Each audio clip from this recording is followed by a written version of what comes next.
Y ahora sí, para ir haciendo gancho con el tema del día de hoy, digo, en todo esto tenemos un presidente que nos dijo en algún momento, y ahí nos dio con un hachazo a todos, a los medios, a la dirigencia política, pero sobre todo a los medios, y en campaña dijo que una Argentina con los mismos de siempre era imposible. Entonces, bueno, digo, ¿Se acuerdan de eso? Ese eslogan. Eso. No hace mucho, chicos. Hace un año atrás, un poco más de un año atrás, cuando estaba en campaña, que hablaba de las figuritas repetidas, si se quiere, de los mismos de siempre, que era imposible avanzar así. Bueno, esto no fue hace mucho. ¿Y quiénes están aquí en el gobierno? Bueno, entonces uno dice, bueno, a ver, ¿quiénes son los mismos de siempre? El propio presidente podría decir que es uno de los de siempre, pero hasta el momento se escudaba en que no estuvo en alguna función pública o en algún cargo público. Igual es ahora, lo vamos a ver. Entonces, bueno, a ver, dijimos, ya que la CIDE tiene presupuesto récord, ya que Patricia Bullrich va a mandar sus agentes encubiertos por ahí. Entonces nosotros dijimos, bueno, si hace poco un presidente nos dijo una Argentina distinta es imposible con lo mismo de siempre, bueno, vamos a comenzar a investigar un poquito qué ha sido de cada uno de ellos y sobre todo estando en vísperas de otro 19 y 20 de diciembre que ha quedado marcado en Argentina a partir del 2001 por lo que han sido esos días de una masacre social hasta la caída del gobierno de Fernando de la Rúa. El gobierno de la Alianza. Del gobierno de la Alianza. Entonces dijimos, bueno, a ver, ¿quiénes serían los mismos de siempre? ¿Serán algunos personajes que no vaya a ser cosa que tal vez estuvieron en el 2001 y en los 90? E incluso a la salida de la dictadura. Pues no sé, ¿qué hacía un poco más o menos cada personaje por aquella época? Porque, perdón, pero para hablar del 2001 también nos tenemos que retrotraer a la dictadura. Sí. Por eso en este análisis que vamos a hacer hoy, que vamos a traer a distintos personajes del gobierno, no a todos obviamente porque sería imposible en este corto tiempo, pero por eso queríamos ver qué estaban haciendo, tanto en los 90 como en el 2000, pero no dejar atrás lo que fue la dictadura, que también fue todo un proceso, una cadena de hechos que desencadenaron en los 90 y en el 2000. Así es. Bueno, ¿quién es un poco el presidente de la nación? Ya hay libros escritos, ¿sí? Vamos a hacer un repaso muy rapidito de algunos datos principales. Uh-huh. Bueno, Milei es licenciado en Economía, se recibió en la Universidad de Belgrano y hasta el 2021, antes de acceder al cargo como diputado nacional por La Libertad Avanza, estuvo como profesor. Uh-huh. Bueno, espero que nadie haya hecho alguna pregunta de que no entendía un tema. Uf, qué difícil habrá sido ese claro. momento. Profe Milei, no entiendo este tema. Yo no entendí lo que dijo. Bueno, también Milei ha trabajado en la empresa Prodem, sociedad anónima, de la familia de Eduardo Eurnequian, ¿Les suena? Un empresario de peso en el sistema empresarial y de medios de Argentina. Y esto también es importante, el uso de las redes sociales de Javier Milei, porque durante muchos años, sobre todo en su Instagram, lo que promocionaba era el instituto New Professional Traders, y ahí él estaba como capacitador. Esta cosa de ser algo así como saber cómo gestionar tus finanzas y no sé, un poco esta filosofía de vas ahorrando de a 2 moneditas y un día sos el lobo de Wall Street.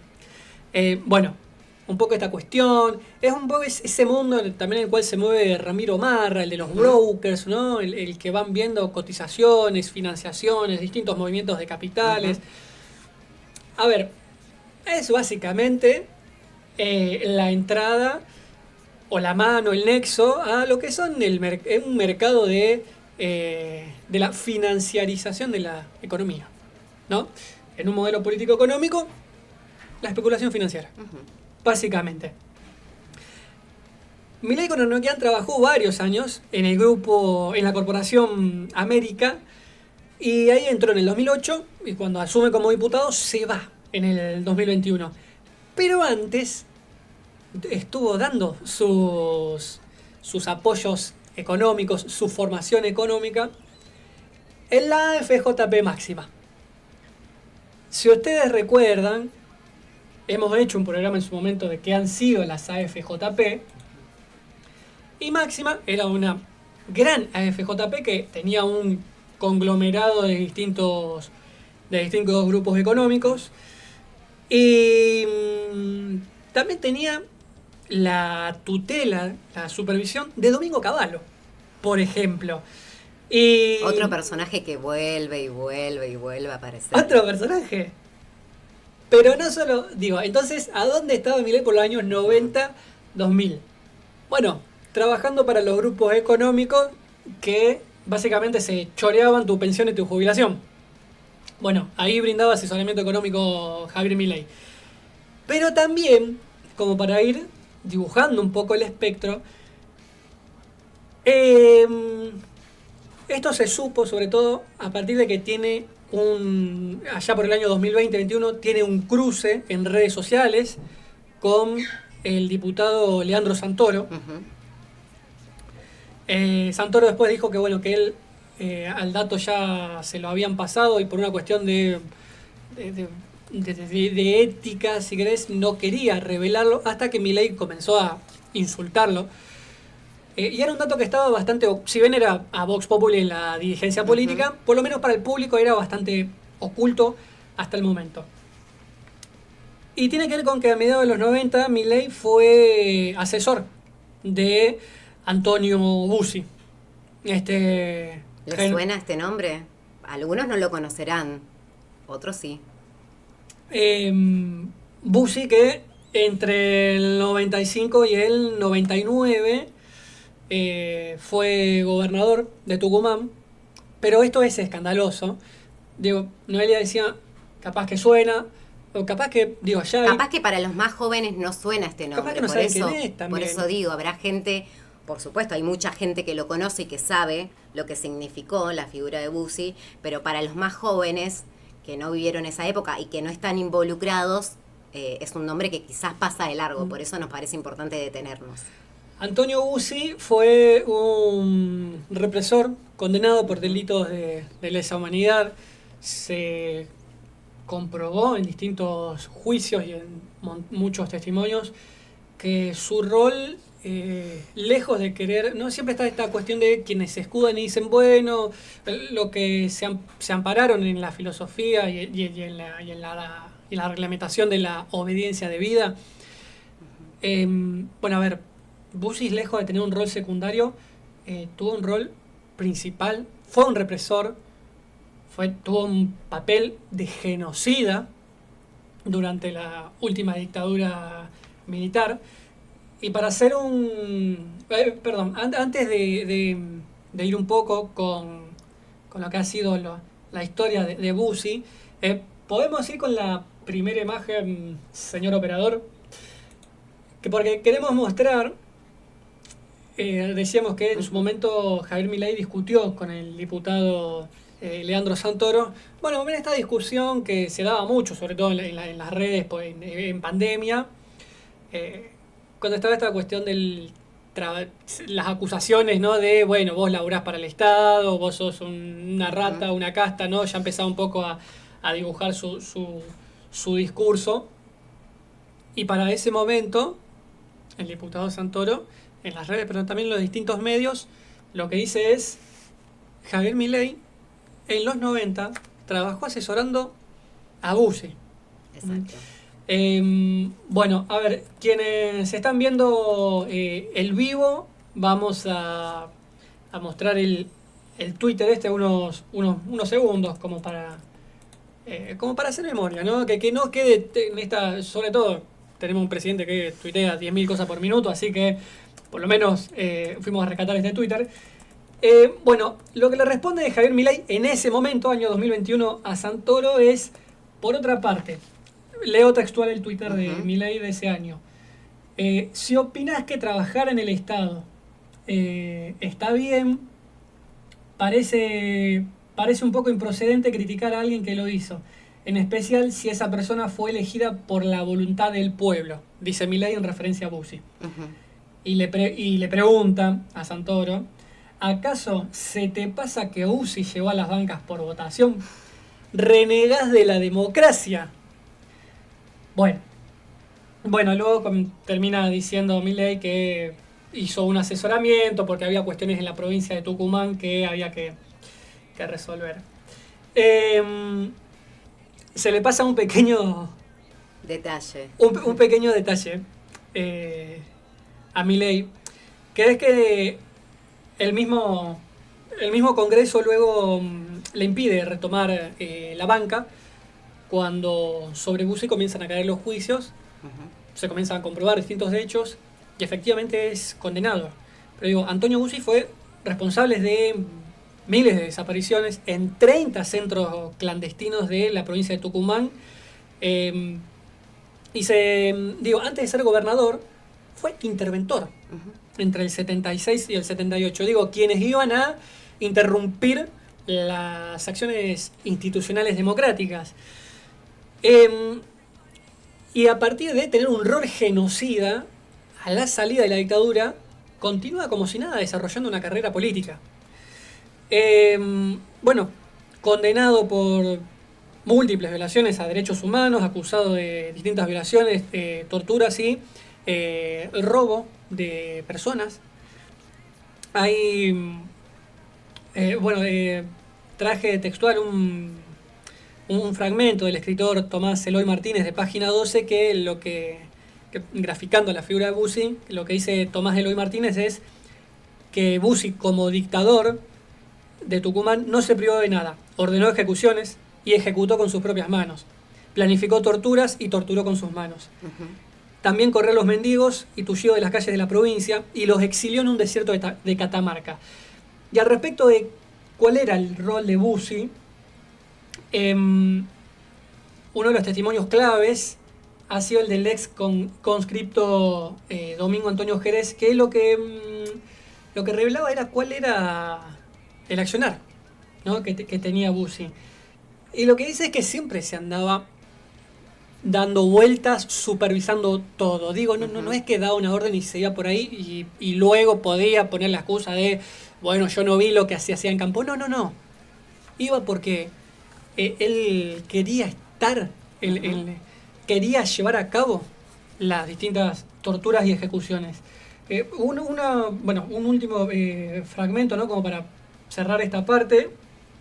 El ex conscripto Jerez lo que dijo en uno de sus testimonios, lo que dice es que en un momento en el que habían agarrado a dos personas, Bussi se llega exclusivamente hasta ese lugar donde los tenían detenidos esa noche, y comenta lo siguiente: estábamos parando en una escuela que había ahí, nosotros estábamos acampando en una carpa, yo he visto a dos personas, pero había más, y en esos dos estaba Bussi, y a estas dos personas los tenían en slip, atados con sogas, boca abajo. A él lo hacen pasar adentro. Entonces yo, dice el ex conscripto, miro por una rendija que había. Había que cuidarse de todo. Empezó a garrotearlos, a estas dos personas, como 2 horas, preguntándole cosas, haciéndolo sufrir. Lo que era raro es que Bussi no hiciera sufrir a alguien. Los había agarrado con una manguera y los garroteó hasta la muerte. Esa noche los ha muerto, los mató personalmente. Ese era Bussi, al que Milei asesoró, y al que luego tuvo la cara de decir que fue electo democráticamente. Para el año 99, cuando vuelve a ser electo diputado Bussi, que esta vez es cuando el Congreso, ya era demasiado, la APDH, la Asamblea Permanente por los Derechos Humanos, quien impugnó los crímenes y también por haber ocultado las cuentas en el 93, porque salta un escándalo de Bussi de cuentas que tenía en Suiza. A él por los crímenes que había cometido. Y en paralelo salta un escándalo de cuentas que tenía en Suiza, que nadie sabía qué había sido eso. Bussi insistió con retomar en el 2003, pero incluso para la intendencia de San Miguel de Tucumán. Pero bueno, no pudo ser diputado, quedó fuera de toda carrera electoral y finalmente en el 2008 fue condenado a prisión perpetua por la desaparición de un senador del peronismo, de Guillermo Vargas Aynace. Luego Bussi finalmente muere. Con el tiempo Milei tiene una alianza con Bussi hijo, que también lanzó su fuerza política en Tucumán. Y es ahí cuando Milei comienza a decir que él tenía una gran afinidad y amistad con la familia Bussi. Bueno, ¿qué andaba haciendo entonces el propio presidente por los años 90-2000? Esto, asesorando a la FJP, de las que se choreaban tu jubilación y tu pensión, y asesorando a un genocida, ni más ni menos. Nada más y nada menos, exacto. Y en este análisis que traemos hoy acá, por supuesto no podemos dejar de analizar el recorrido de Victoria Villarroel, que para muchos, sí es cierto que ella ingresó en la discusión partidaria, si se quiere, hace muy pocos años, pero eso no significa que no estuviera involucrada ya hace algunos años. Por eso nos parece importante acá, a la hora de analizar lo que fue el recorrido de Victoria Villarroel, analizar las alianzas, analizar a su familia, porque cuando se presentan a las elecciones, tanto Javier Milei como Victoria Villarroel, mucha gente sí, lo tenía Javier Milei como el diputado que gritaba, el diputado que salía en las redes, que le hablaba a la juventud, porque esa era más o menos la caracterización que en general se hacía de Javier Milei, pero había muchísima gente que no sabía quién era Victoria Villarroel y que parecía una persona que recién venía a la política, una persona nueva, esto que vos recién decías, recién de que una Argentina distinta era imposible con los mismos de siempre. Bueno, Victoria Villarroel no es alguien nuevo en política y esto fue lo que se aclaró automáticamente por aquel entonces. Hagamos un pequeño recorrido. Villarroel es abogada, como todos saben, es graduada de la Facultad de Derecho de la Universidad de Buenos Aires, de la UBA, y es, nada más y nada menos, fundadora y presidenta del Centro de Estudios Legales sobre el Terrorismo y sus Víctimas, el CELTIP, desde donde investigó los hechos cometidos por las organizaciones armadas en la década de los 70 y es allí cuando confecciona una lista de víctimas. A partir de aquí es que habla de aparecen estos discursos de la verdad completa y de querer relativizar lo que fue la dictadura cívico-militar y minimizar los crímenes y los hechos ocurridos en esta parte de la historia. Todo esto se vio plasmado en un libro que ella publica en 2014, titulado Los Otros Muertos, las víctimas civiles del terrorismo guerrillero de los 70. Bueno, fíjense como siempre las mismas palabras aparecen, los guerrilleros, los subversivos. También escribió el libro Los llaman jóvenes idealistas, publicado en 2009. Estamos hablando 2014, 2009, libros que ella fue escribiendo sobre la dictadura, sobre lo que ella quería mostrar de la dictadura y negar, porque son abiertamente negacionistas y, más que negacionistas, reivindicacionistas, exacto, de lo que fue la dictadura militar. Pero recién hablaba, si hablamos de Victoria Villarroel, tenemos que hablar de toda su familia, porque ella es nieta de Laurio Edelvio de Stefani, que es un oficial naval argentino. Nos parece interesante hablar de esto porque vuelvo a repetir, para los más jóvenes que quizás no están involucrados, no conocen. Entonces, el abuelo de Victoria Villarroel es un oficial naval argentino que además, como historiador, fue jefe del Departamento de Estudios Históricos Navales, dependientes nada más y nada menos que de la Armada Argentina, y a su vez es hija de Eduardo Villarroel. Este nombre sonará mucho, un teniente primero del Estado Mayor del Ejército, que participó del operativo Independencia en la provincia de Tucumán y que combatió en la guerra de Malvinas. Por eso es que Victoria Villarroel siempre reivindica la figura de su padre como un héroe de Malvinas. Combatió entre comillas. Sí, combatió entre comillas. Bueno, hay pruebas, según distintos medios periodísticos que fueron investigando al padre de Victoria Villarroel. Se le ha negado la condecoración por distintas denuncias que fue acumulando de torturas a los conscriptos en Malvinas. Así que mientras la vicepresidenta se jacta de decir que su padre es un héroe que combatió en Malvinas, bueno, hay distintas pruebas e investigaciones que dan cuenta de los maltratos que él infligía a los conscriptos. Además le retiraron la condecoración. Digo, después vamos al comentario le vamos a subir la plaquita con el documento adjunto, pero digo, distintas informaciones que se fueron conociendo, y es de ahí también la bronca, la cruzada contra todo el gobierno del kirchnerismo, pero una cuestión que viene de antes, de los 90, o sea, Villarroel termina de explotar contra el kirchnerismo, bueno, renovación de los juicios de lesa humanidad, este grupo, el CELTIP, que fue algo así como responderle a lo que había sido la conformación de la agrupación Hijos, y digo, la condecoración, que en su momento se la retiran, y de ahí tiene el cruce, el cortocircuito Villarroel, con el general Martín Balsa. Exacto. Digo, pero a Villarroel padre le retiraron la condecoración mediados de los 90. Porque no cumplía con los requisitos. El hombre insistió y dijo, yo quiero mi condecoración, no se la damos por intentar, como hacerse el loco con sus superiores, marche 8 días preso. Digo, así que, bueno, muy entrenado para la represión interna, parece que no cumplió requisitos de su honor y combate en Malvinas. Así es. Fíjate, bueno, recién hablábamos del abuelo de Victoria Villarroel, del padre, pero también tenemos que hablar de Ernesto Villarroel. Si se preguntan quién es el tío de Victoria Villarroel, también militar. Fue detenido en una causa por crímenes de lesa humanidad, también cometidos en el centro clandestino de detención El Vesubio. Qué familia, ¿no? Muy conocido este centro. Sí, qué familia, Qué ¿verdad? familia. Y luego fue declarado incapaz para enfrentar el juicio. Esto les resonará mucho porque es el recurso al que aluden. Estamos viejitos. Sí, al que aluden todos, estamos Claro. viejitos, necesitamos la domiciliaria, para cometer todos estos crímenes estaban en perfecto estado, se ve. Por eso nos parecía importante analizar el recorrido de toda la familia, que da cuenta también del recorrido que tiene Victoria Villarroel.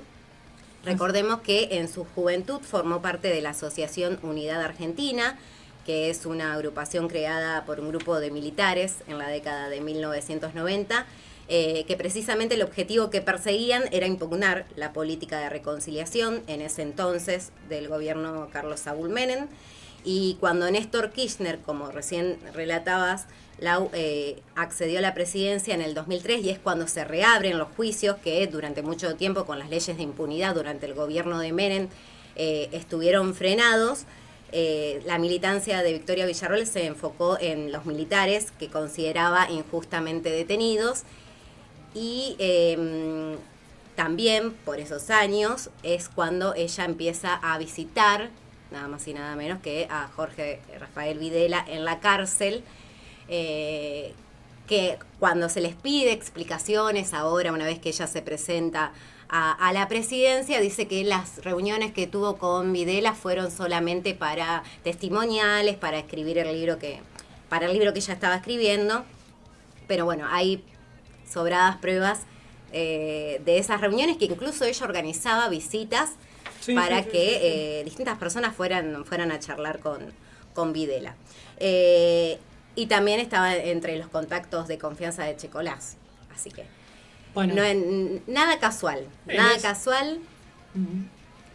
para pensar. en eso, la abogada de Derechos Humanos, Guadalupe Godoy, si mal no recuerdo, y Miriam Bregman, que digo, además de su labor como dirigente del Frente de Izquierda, es una importante abogada con una trayectoria en los juicios de lesa humanidad.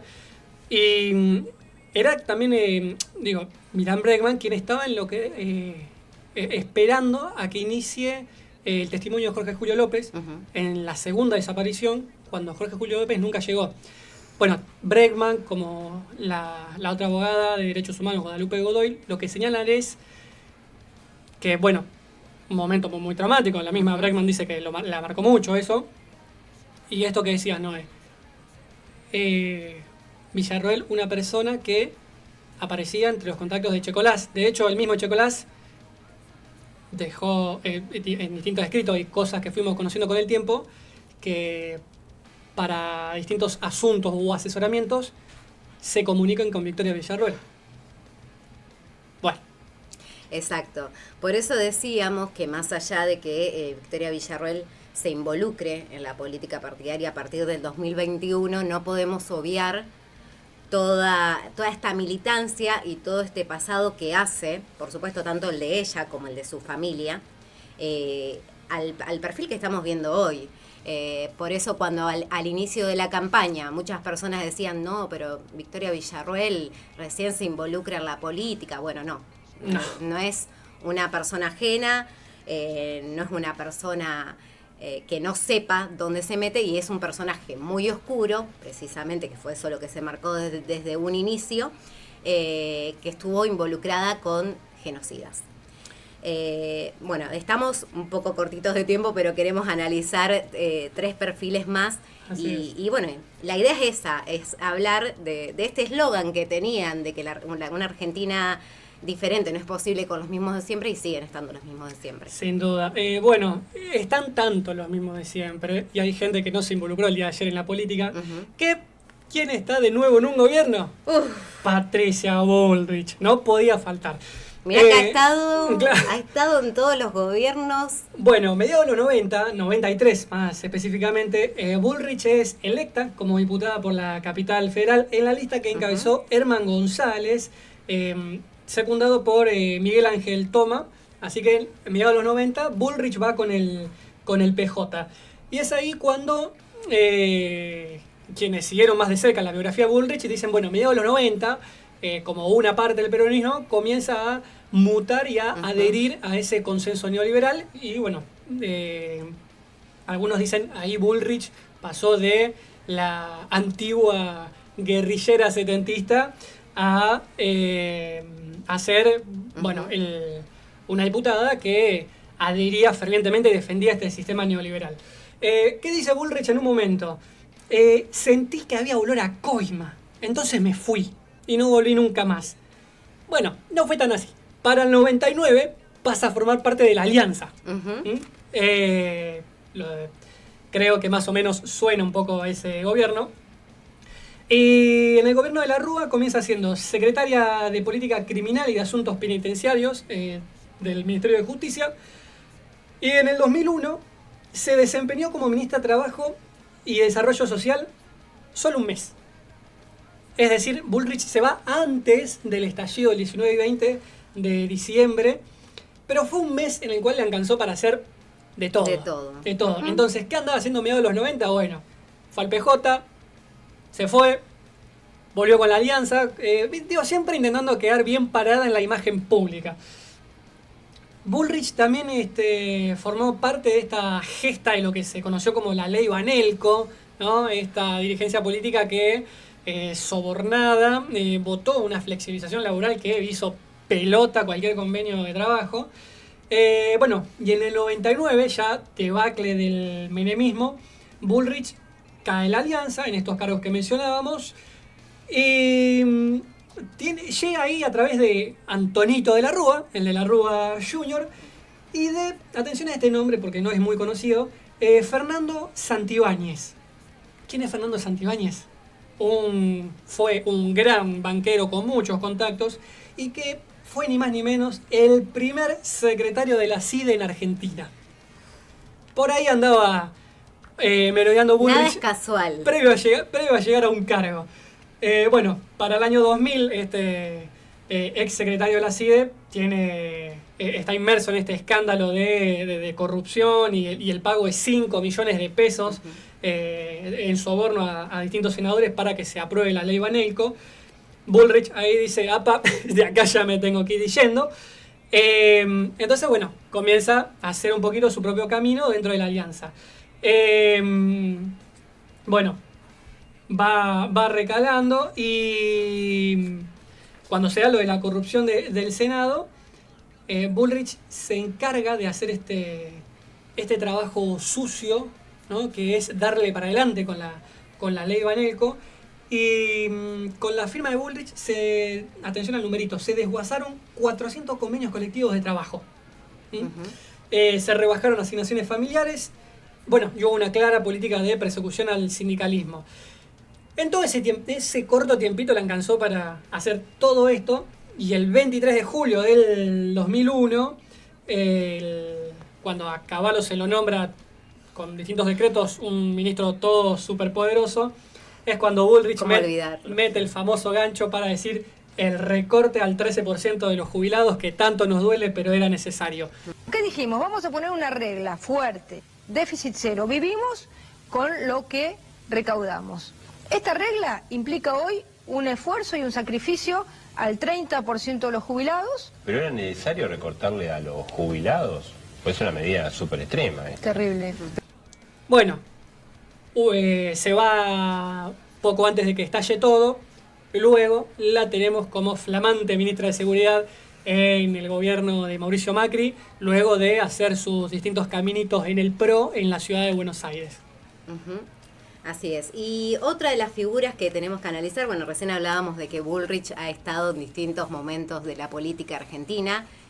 ¿En qué momentos? Bueno, ya lo sabemos, con el gobierno de la Alianza en los 2000, con el gobierno recientemente de Mauricio Macri, ahora nuevamente con Javier Milei. Pero otra figurita que se sabe acomodar muy bien en los distintos momentos políticos de crisis y de arrase es Federico Sturzenegger. Y miren si tenemos acá para analizar. Intentaré hacerlo cortito por una cuestión de tiempo para que no nos quede nadie afuera. Pero bueno, es imposible no empezar mencionando, bueno, su formación. Él se recibe en la Universidad Nacional de La Plata y después se va a estudiar afuera, a Estados Unidos, donde está varios años, donde además enseñó durante algunos años. Y a fines del año 1994 es cuando regresa al país, nada más y nada menos que para formar parte de YPF. YPF, que es el caballito de batalla de distintos gobiernos, que es uno de los lugares que siempre tienen ahí a la vista. En YPF él fue economista, jefe, hasta el año 1998, durante la gestión de José Estenssoro, en el gobierno de Carlos Menem, nada más y nada menos, por los 90. Estenssoro murió en un accidente a los pocos meses de la llegada a la compañía y fue Sturzenegger quien se quedó en YPF durante los 3 años subsiguientes, como decíamos, hasta 1998.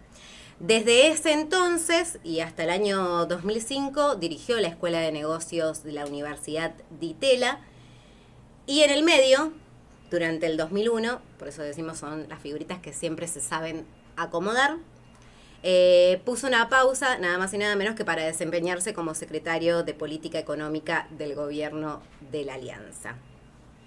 En marzo de 2001 es Ricardo López Murphy quien lo convoca para ser parte del gobierno de la Rúa. Este nombre también sonará mucho. En ese entonces Sturzenegger decía que sentía que su rol era como estar en la cabina de un avión cuyos motores empiezan a fallar.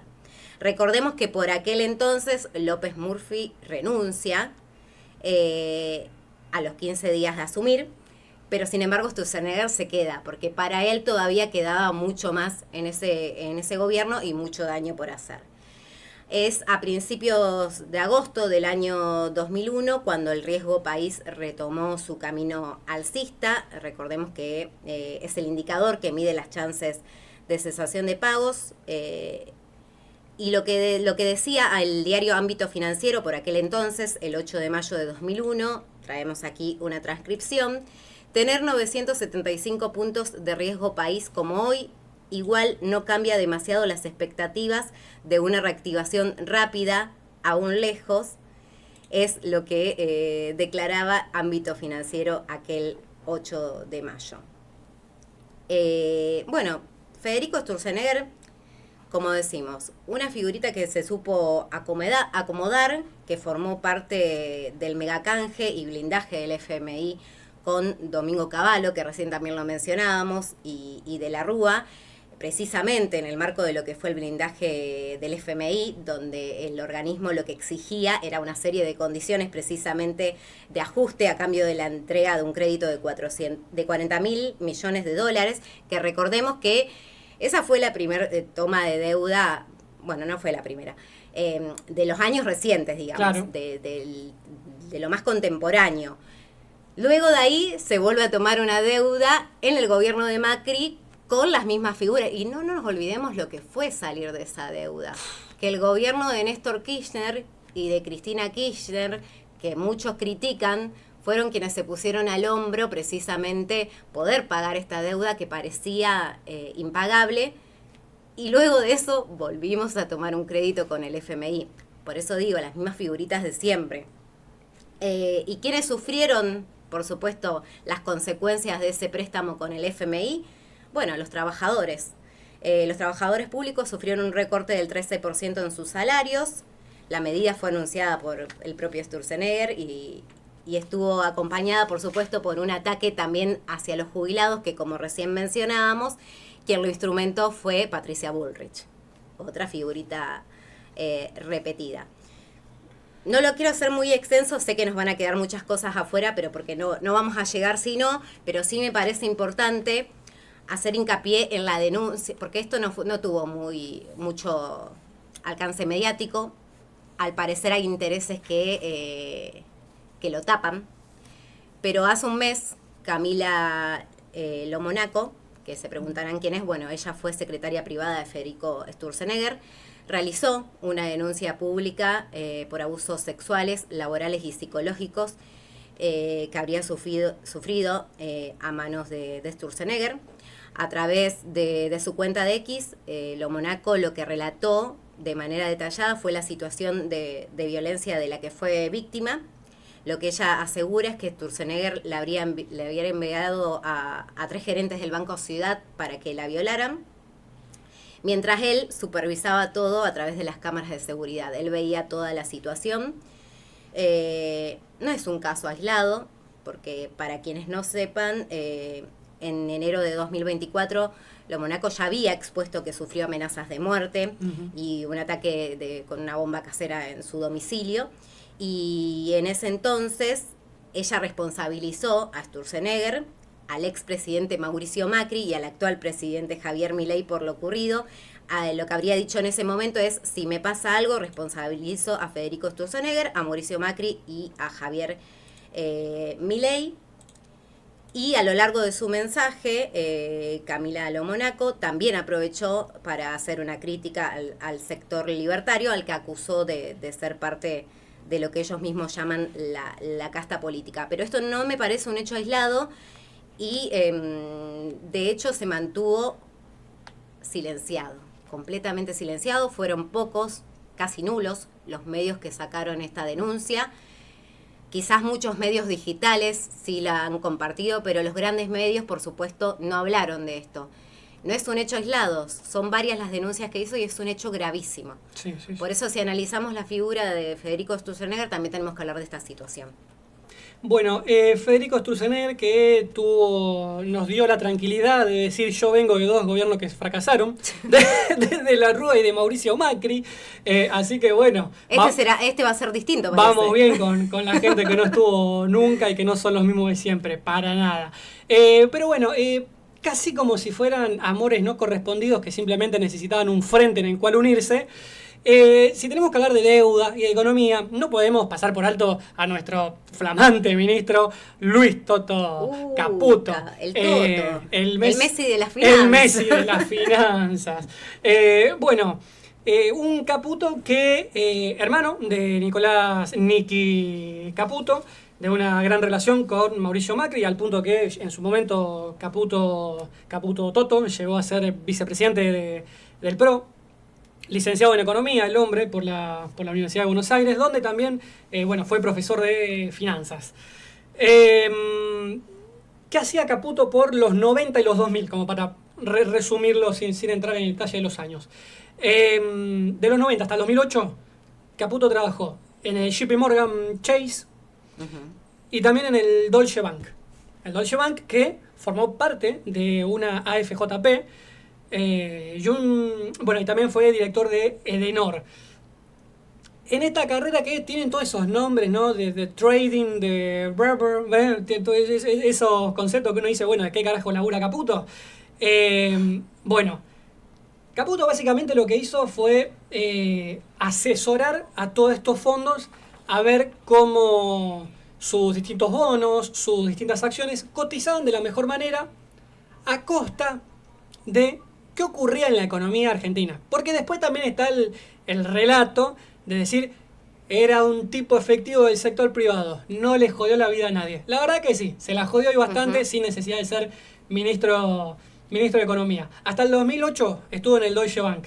Y después se va cuando crea Axis, una sociedad de fondos comunes de inversión. Pero atención con esta empresa. Es esta empresa en la que él compró dólar futuro. ¿Se acuerdan del dólar futuro? Por el cual supuestamente Axel Kicillof y Cristina se habían choreado todo. Y resulta que no era así. Era una herramienta para una estabilidad del tipo de cambio. Bueno, Caputo compró a mansalva con Axis dólar futuro. Y eso arrastró una denuncia judicial en la que se lo acusa de haberse beneficiado con una posterior devaluación del dólar. Y cuando estuvo en la Secretaría de Finanzas, lo que firmó es un endeudamiento por más de 4.200 millones de dólares en el concepto de infraestructura de transporte. No queremos ahondar en todo el prontuario económico que tiene Caputo en el tiempo reciente. Queremos enfocar más o menos qué hacía este personaje en los 90 y los 2000. Bueno, JP Morgan, Deutsche Bank, Axis 2008 y este currito con el dólar futuro. Pero uno busca Caputo porque nos matamos buscando, a ver, Caputo por acá, por allá, hasta que encontramos qué implicaba esta función, ¿no? Uno decía, a ver, Caputo en JP Morgan. Y está todo el currículum hermosamente redactado, que no tuvo injerencia en la economía, que él solamente era eficiente, que asesoraba los crecimientos de la región de Latinoamérica, que bla, bla, bla, bla, bla. Bueno, Caputo necesariamente apoyaba el sistema de las AFJP porque ahí tenía sus clientes, ni más ni menos. Ahora, en ese asesoramiento de permitir cómo estos distintos fondos privados de pensiones y los activos financieros de las distintas compañías podían rendir de la mejor manera, también teniendo en cuenta que había un gobierno nacional que venía hacía años liquidando cualquier capital del Estado para sostener precisamente todo esto. ¿Cuál era el rol de Caputo? Ser el mediador de un agente financiero de la banca internacional, es decir, de la que expolia cualquier recurso. Bueno, las decisiones de Caputo en el JP Morgan y en el Deutsche Bank, tuvieron impactos directos en los fondos de pensiones. Las decisiones que tomó, estando en estos directorios, implicaron que los ahorros de trabajadores jubilados se vayan desvalorizando. No terminaban creciendo a un ritmo de lo esperado, pero mientras tanto la banca tenía que hacer valer esas acciones que tenían las FJP. Significó en el poder adquisitivo una reducción muy drástica, acompañado de lo que fueron después en el contexto del país una inflación y una devaluación del peso muy importante, y cuestiones y decisiones que contribuyeron con la desigualdad económica. Es decir, Caputo en los 90 y en los 2000, mientras todo se iba al carajo, era parte de un engranaje, de un mecanismo, de una arquitectura económica que sostenía un nivel de volatilidad en el que todo estaba constantemente a punto de estallar. Bueno, cuando todo estalló, se fijó de qué manera cotizaban mejor los bonos para darse vuelta y decir al Deutsche Bank y a JP Morgan, che, miren, la verdad que hubo una crisis, pero logramos, corralito mediante, afanar la mayor cantidad de pesos que quedaron retenidos en los bancos, tomen sus bonos, háganlo valer en Wall Street. Así que, mientras a vos te cagabas de hambre, la cana te molía a palos, estabas golpeando la puerta del banco para que te devuelvan la jubilación, bueno, ahí estaba la mano invisible, no del mercado, de Luis Toto Caputo al frente del Deutsche Bank y de JP Morgan. Una Argentina distinta es imposible con los mismos de siempre. Sí, obviamente, es imposible. Ahora, los mismos de siempre los tenemos en esta supuesta Argentina distinta que propone el presidente Javier Milei.